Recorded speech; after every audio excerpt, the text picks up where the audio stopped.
I'm riding an American cruiser, and it's a damn lovely ride. Big old air and oil-cooled V-twin. I suppose you think you can guess what this is, eh?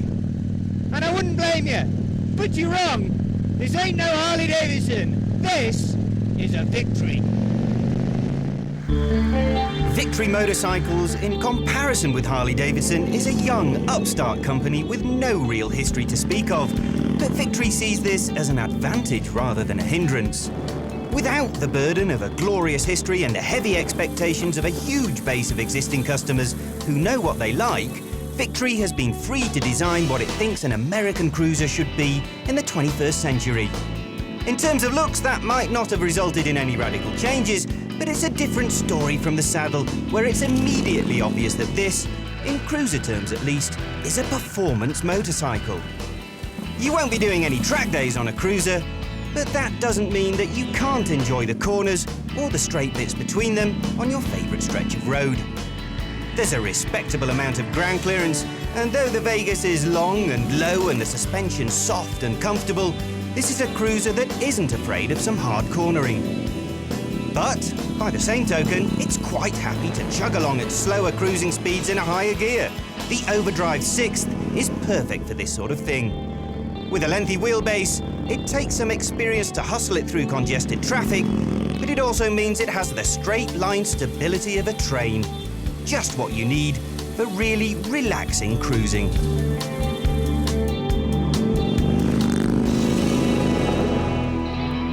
I was going to tell you how good looking the Victory Vegas is, but the cameraman and I have just had an argument. I think it looks fantastic, but he's into his details and he just thinks it looks a little bit boring.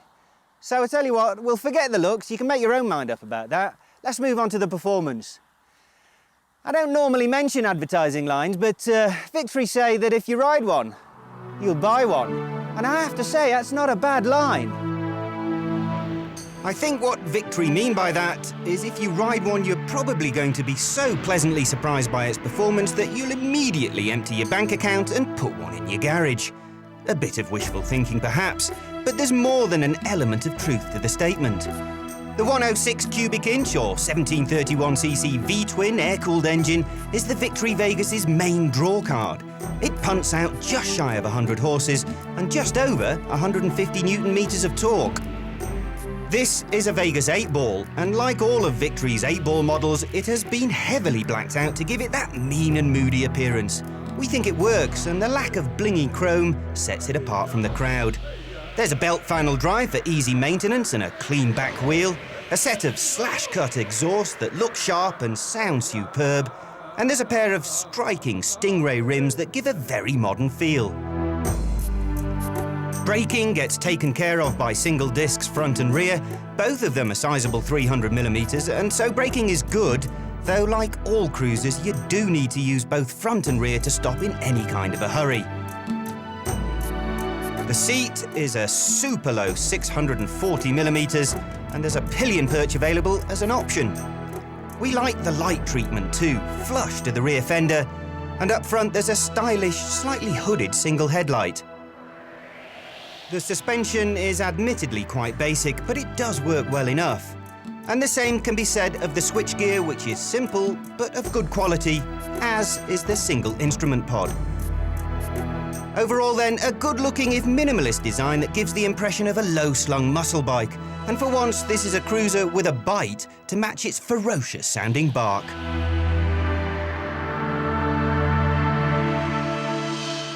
No doubt about it. The Victory Vegas is a very, very good motorcycle, proving you don't really have to go with that more traditional manufacturer if you want an American cruiser. You don't even have to go Victory. There's another way to get a Yank tank. And that way involves emptying even more of your bank account, for which you will be rewarded with a rare, impressive and almost cartoonish looking machine from Indian Motorcycles. The Indian is more of a touring cruiser, but using the same basic ingredients.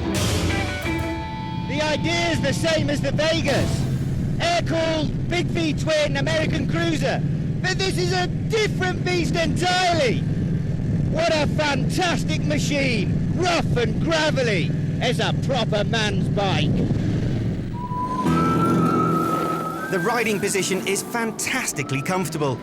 And as you can see from the door-sized screen, there's more than enough protection from the elements. Slow gear changes seem to be the order of the day on cruisers, but with this much torque on tap, you're as well just leaving it in top gear. Feast your eyes on the lovely vision that is the Indian Chief Bomber Limited Edition, a bike that has been styled around the American bombers of World War II, hence the, retro artwork and the other clues to its military inspiration. The pushrod air-cooled V-twin with its bottle cap heads is in a softer state of tune than the Victory's engine, but it's still a grunty beast that prefers to be tickled rather than thrashed. Lots of chrome on this bomber, and it suits it well.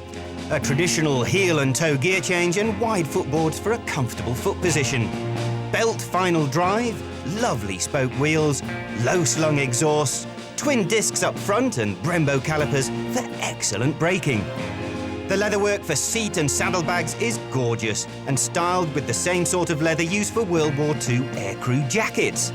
The instrument pod is easy to read at a glance, which it needs to be since it's mounted out of your line of sight on the tank. So the Bomber is a great-looking bike that trades shamelessly on American patriotism, but you surely don't have to be born in the USA to appreciate this particular Indian. Well, hopefully then we've shown you that Harley-Davidson isn't the only way to go riding an American motorcycle. We've shown you the Victory, which is a modern take on the Harley approach to things. Brilliant motor, quite quick, quite evil looking. But how about this beastie? It may not have the dynamic performance of the Victory, but I could not care less, and neither could any potential owner. This is a fantastic looking machine that makes you feel $1 million when you ride it. And to be honest, isn't that what cruising's all about?